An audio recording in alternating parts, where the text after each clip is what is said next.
Salut, tu viens de me surprendre en train de lire Le Monde d'Elena de Moebius. Et j'imagine que tu connais qui est Moebius, en tout cas j'espère pour toi, parce que cet homme est quand même une clé de voûte de la BD française et de la BD de science-fiction. Et si tu ne connais pas Moebius, et si tu ne connais pas Le Monde d'Elena, bienvenue, parce que dans cette vidéo je vais te présenter cette BD, qui est absolument magnifique, tant sur la science-fiction que sur l'onirisme. On y va ? Le Monde d'Elena, au départ un travail de commande pour Citroën, constitue l'un des 3 grands cycles que Moebius réalisa seul de A à Z. Il semble d'ailleurs être la finalisation des 2 premiers, tant il en est l'extrapolation.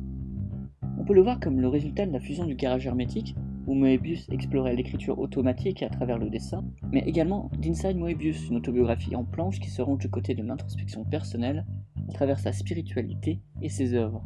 Le monde d'Elena se trouve au final entre ces 2 approches, car il est le produit d'une recherche de vérité à travers son art.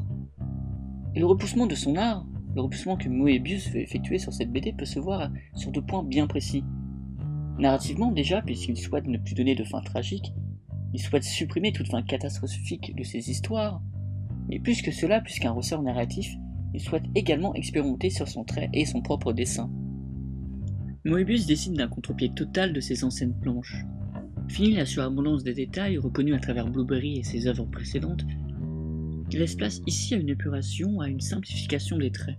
Et par là même, outre la mesure esthétique, il y a un réel parti pris, celui de délaisser son identité de dessinateur, et de laisser la place au dessin, un dessin sans ego et surtout pur, rappelant l'écriture automatique du garage hermétique, mais surtout sa volonté de dessiner sans être.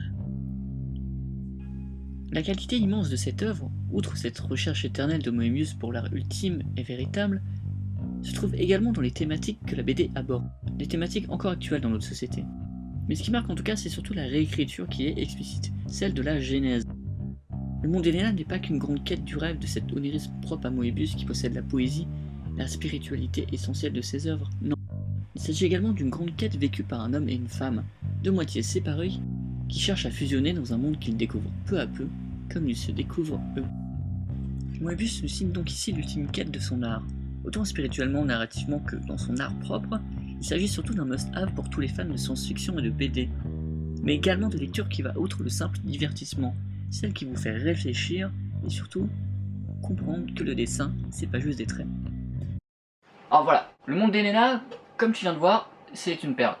Déjà parce que la version intégrale de Casterman est magnifique, dans un petit écrin en PVC tout à fait transparent qui est absolument superbe. En fait, c'est que le monde d'Elena est magnifique dans le sens où c'est vraiment une des finalités de Moebius dans son écriture et dans son dessin. En tout cas, si tu aimes la science-fiction, si tu aimes la BD, si tu aimes les bons goûts et si tu m'aimes moi, n'hésite pas à t'abonner, à laisser un commentaire, un pouce bleu, à faire partager cette vidéo et surtout à lire du Moebius. Parce que Moebius c'est quand même la vie, et la vie, bah, c'est quand même mieux que la mort.